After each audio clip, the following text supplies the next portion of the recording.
Hi everyone, I'm Farwad and today we are going to see how does BFS really works.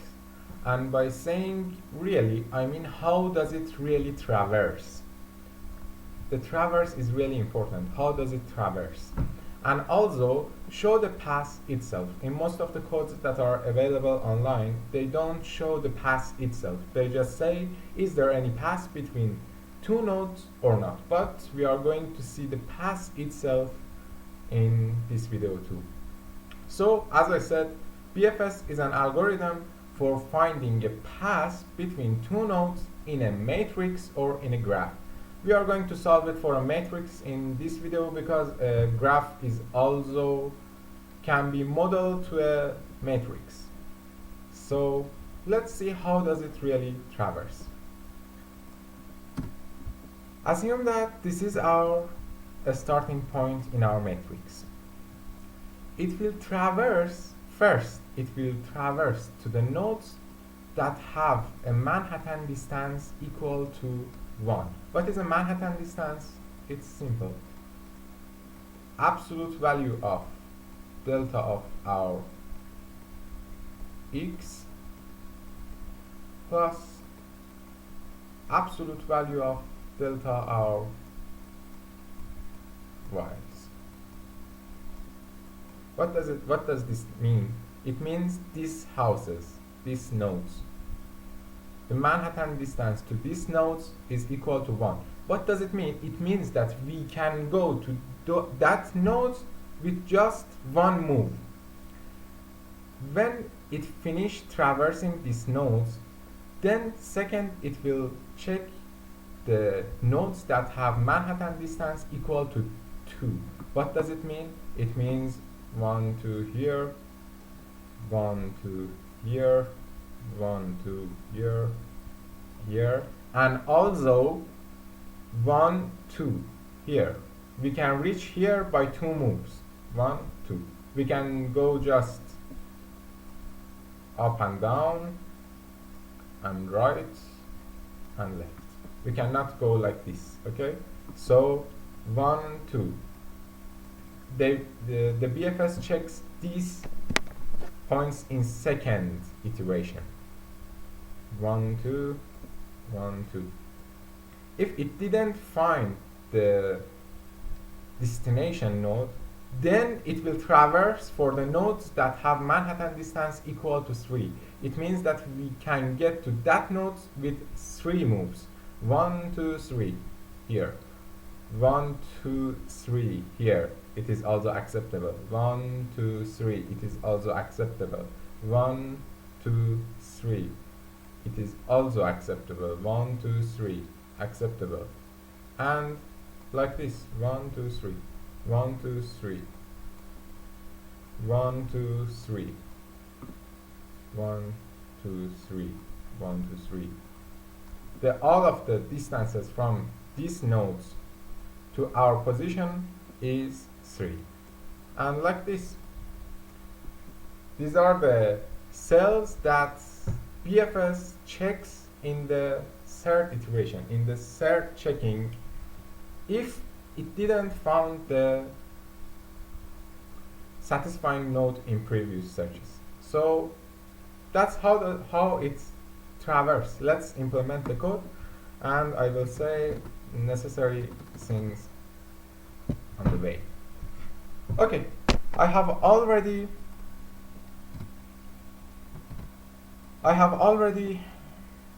implemented a map. This is our map, and we are going, our starting node is 0 0, this point, and we are going to this node 4 4, right? We are here, we can go here, and we can go just from ones. The zeros are blocked. So that's it. We should implement the find path function, which is going to be a BFS. Let's implement this. So I'm going to return a vector of pairs for those who are not coming from a C++ background. It means an array of let's say we can see pair as a tuples in Python, but let's see pair is something like this, x and y. Okay, it's our x-axis. I'm going to use this as our x-axis and y as our y-axis. And also I should say that in computer, y-axis is like this and x-axis is like this. It's not like how math see axis. Okay, so I'm going to return a pair of a vector of pairs.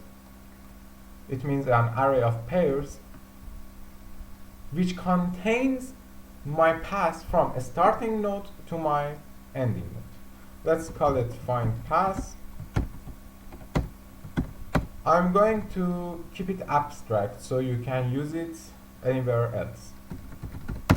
A const, a reference to a const matrix called map.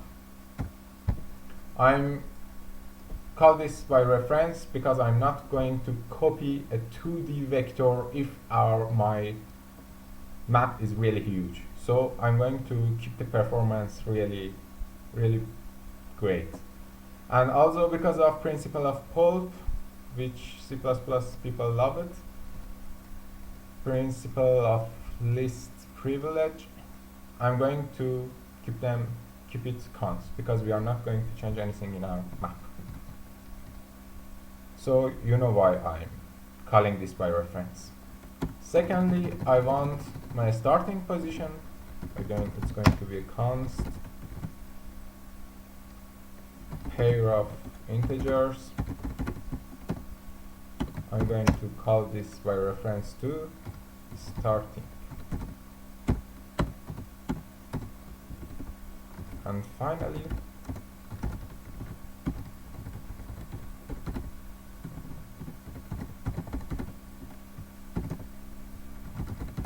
my ending node. So everything is obvious. I have a map, I have a starting node. You can see pairs as nodes, and I have an ending node. I'm going to find paths, and I'm going to return the path as a vector of pairs. Okay, let's start. For this, we are going to use a FIFO data structures. We need a FIFO data structures. BFS, the important thing behind BFS is this. We need a FIFO data structure, first in, first out, because, which is a queue. Assume that it's our queue. I'm going to add the nearest neighbors, the neighbors that have the nearest distance to me here. They will be added first during our traversing. You will see in a little. You will see it in a little time. I'm going to add them like this, and I want to have them from here also. I want to see the first thing that I have added. Okay? Every other nodes that I'm going to add, it will be stored here, and I will visit them from here because they will have the nearest distance to me. Okay? So because of this, we need a queue. So I'm going to import queue. The queue is blocked by my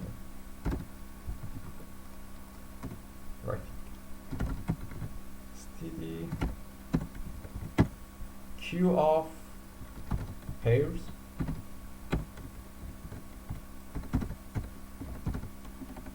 Let's call it visited. Let's call it neighbors. My neighbors will be in this queue. Secondly, I need an unordered map. An unordered map is something like dictionary in Python. So I want to point every node that I'm traversing now to its previous one. Okay? So if I'm visiting this node, I want to link it to the previous one. Why we are doing this? Because we want the pass itself too. Okay, so I need that. I need an unordered map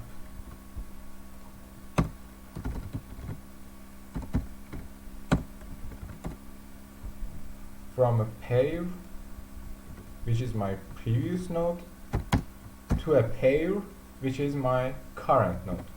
And let's say this, call this visited.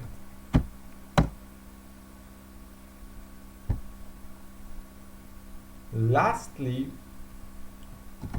we want a vector like this. We should store the pass and then we can return. I want a vector called pass. I'm going to return this. In C++, we cannot have a unordered map from pair to pair, so I should use a special hashing format so it can be usable. Don't mention this, it's not an important thing, it's just for C++. If I want to have a unordered map from pair to pair, I should pass this. It's not important. And also, I want a temp node to show my current node. Okay. These are all the containers that we need for our BFS. We need a queue to store our new neighbors. We need an unordered map to point every node that we visit to its previous one, so we can easily find the path. We need a vector to store the path at the end of the algorithm, and I need a temp node. Okay, let's start. First node that I should visit is my current node, so I should add this into my queue. So neighbors that push my starting node. This is the first node that I should see. And while I have neighbors to visit, I want to repeat this algorithm. Okay? Till I have neighbor, I want to visit that neighbors. So that's temp node is equal to front of my queue, and I should pop the node that I just traversed. Okay. Node is the node that I'm currently working with. If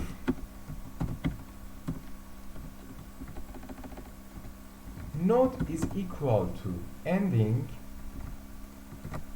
it means the algorithm is finished. I have reached the point that I wanted to. This function is going to have two parts. This is the first part. What should I do if this node is my satisfying node? This is the node that I wanted to reach. We will implement this. It is the really simplest part. First, let's continue. Assume that we have implemented this. When we reach here, it means that the node wasn't my ending node. So I should start traversing. This is the place where the Manhattan distance goes ++. It will be ++. Before that, I should add directions. And by directions, I mean this.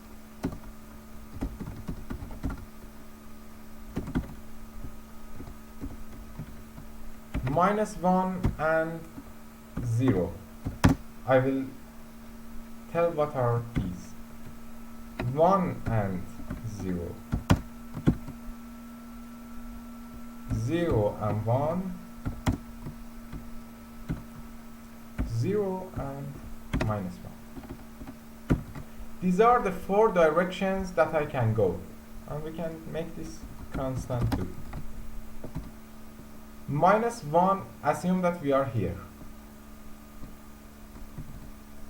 Here. Minus 1, 0. It means my x-axis will be minus 1 and the y's, y's are the same. So it will be here, the left. 1 and 0, the right. 0 and 1, down, as I said before, y-axis is like this and x-axis is like this. And finally, 0 and minus 1, here. These are the directions that I can go, okay? So, if I reach here, I want to traverse. I'm going to use a range-based for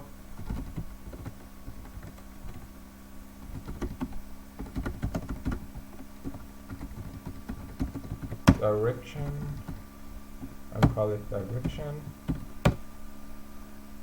Okay, I should use a temp node here.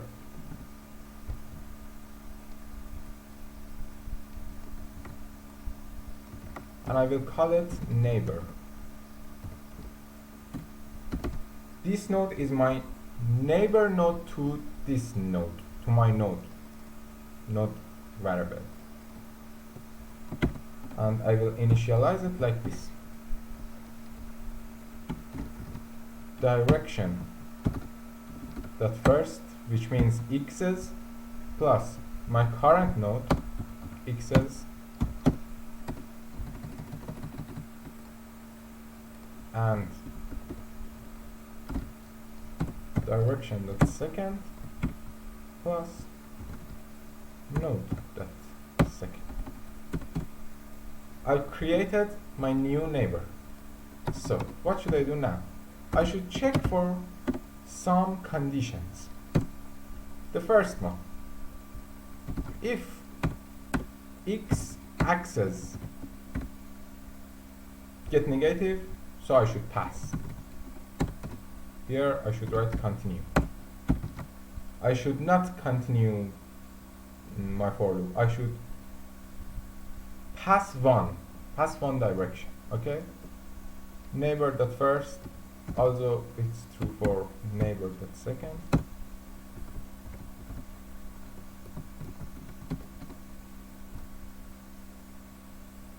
And also,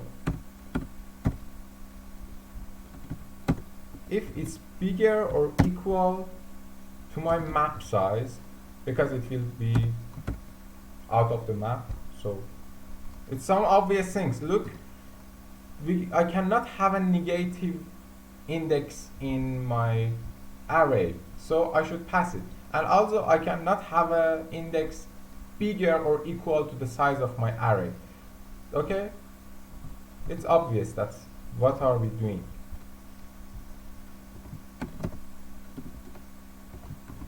Or neighbor that second is greater or equal to the first element of mine. Because in the matrix that we modeled here, the y's or the neighbor that seconds are going to be in the matrix. X will be checked for this and y will check for this. Okay, neighbor that second is greater than map. And also the last thing, if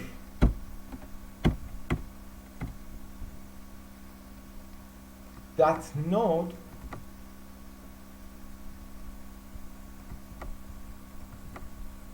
is blocked. As I said before, we can go from our starting position only to nodes that are equal to 1. I should also not check the nodes or houses which are 0. Great.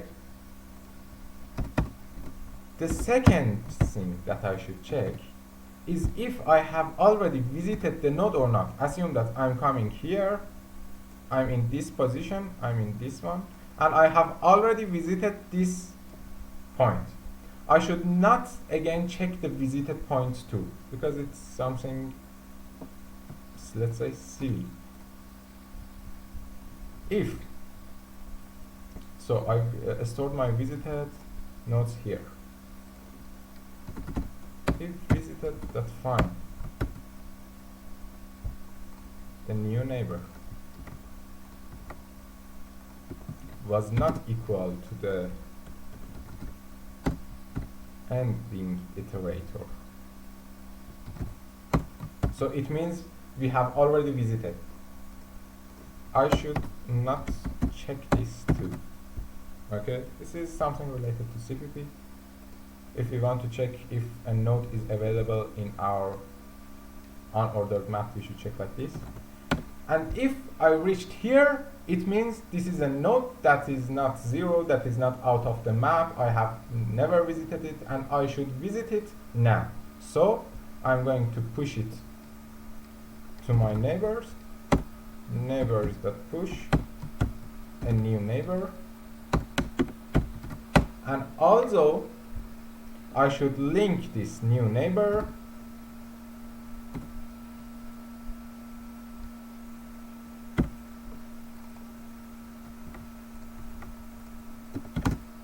to my previous node, so I can use this way to reach my first house. Not neighbors, but visited. I was going to save the visited nodes in this. That's it. This is the first part. And now we should implement the second one. What we did in the first part, we say if the node didn't satisfy our condition, we should check for new neighbors. I created a new neighbor, I validate the conditions, I be sure that I have never visited that node, and finally I accept it as a new neighbor to check it later on my queue. Now you can see why we are using queue in BFS. This for is iterating 4 times because we have 4 directions. It will be the 4 new neighbors will be added like this: first, second, third, and the 4th one. And also, if assume that we are in this node, this condition didn't satisfy, and we are again here, and we are also adding new neighbors to it too. So as you can see, the new neighbors will be added at the end of my queue, because for example, assume that they have a Manhattan distance equal to 4, and these nodes are going to have Manhattan distance equal to 3 or 2 or 1 or something. It will be not 1, and it will be not 2 either. It will be 3. Because it's BFS, it will make sure that it will show you the shortest path. Okay, now let's implement the first part. Now we have satisfied our condition and we want to go back. Well, it will be easy then. I should add this node, path.pushback. I should add this to my array, and also I should say path is equal to visited of node, not path but node. And also I should put this in a while.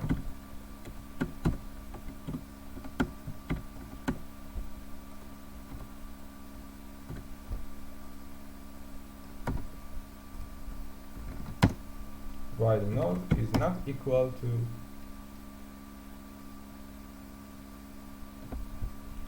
the starting point.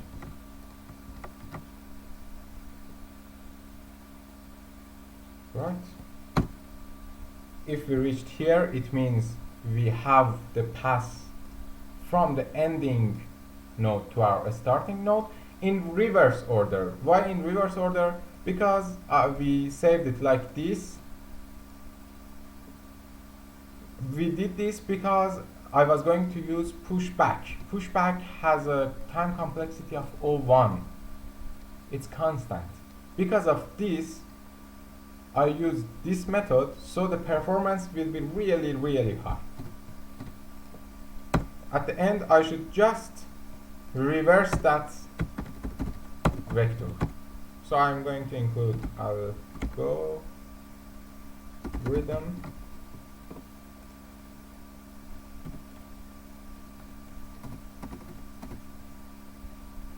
std reverse the path an iterator to the beginning of my vector, an iterator to ending part of my vector, and finally return path.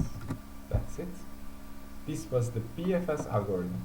At the end, I'm going to return pass one more here.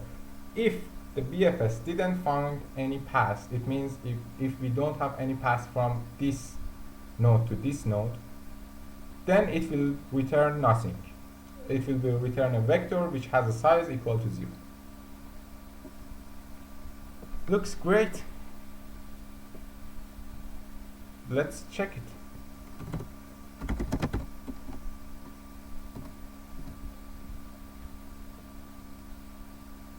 Std pair. Let's call it I and pass. And show. I did first. I did second.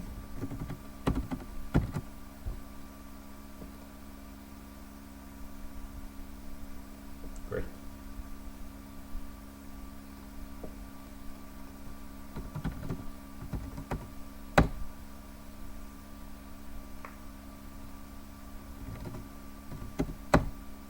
And that's it. This is the path that we should trace to reach our ending node. Let's see. Okay.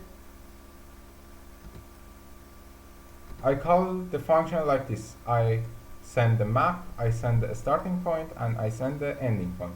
The starting point is 0 and 0 here. And the ending point is 4 and 4 here. I want to reach from here to here. Let's see.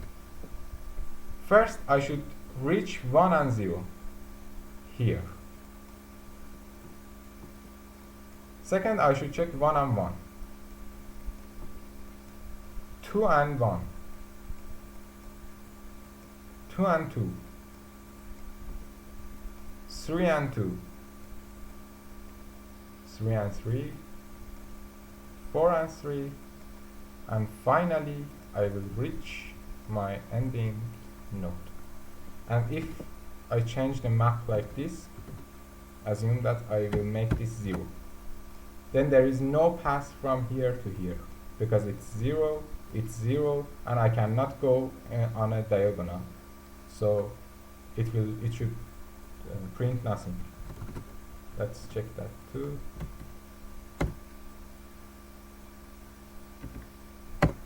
Yep, it didn't print anything. So I hope it was useful for you. Let's recap what we did here. This is my map. I implemented a function which accepts a starting point, ending point, and a map. Here the map is called by reference.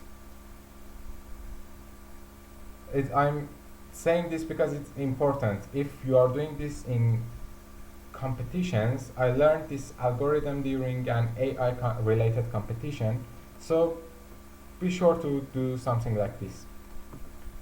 I use the queue to store my nearest neighbors first, which I was going to visit first. I add an unordered map to save my visited node.